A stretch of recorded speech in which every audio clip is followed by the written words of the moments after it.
back to the Independent Republican Mike Graham right here on TalkTV. Got this from Peter in Stevenage. Mike, with respect to Just Stop Oil, while our police continue to support, protect and encourage these morons to illegally block our roads, then they will continue to do it.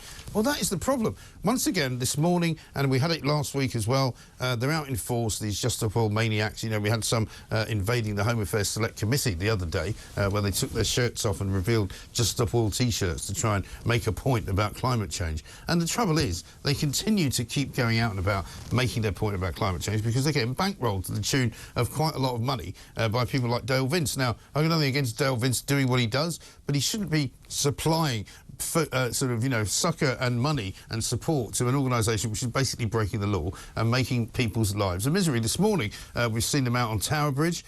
We've seen them being distributed around the Tower Bridge by a young worker who decided to try and shove them out of the way and actually get people to move and let the traffic go through. Now, what we're also seeing here is Blackfriars Bridge, a little bit further down, where a very irate motorist is absolutely pushing them out of the way with some force. But he then gets attacked by the police, who are using an awful lot of force, a great deal of force against him to try and restrain him as if he's the bad guy. Well, he wouldn't have to do any of that if they didn't actually stop the Just Stop Oil people, because surely to heavens, if the police are now seeing breaches of the peace happening because people are getting so annoyed with these characters that they're having to take them on at their own game, then surely the police have a duty of care to everybody else to stop them from walking around.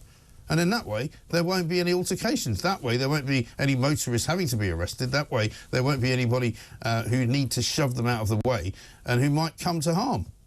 Because it's the presence of Just Stop Oil that's causing all this. Therefore, surely you remove their presence, don't you? You know? If people are marching in a provocative way and people start fighting them, you would ban the march, wouldn't you? Isn't that what the police would do?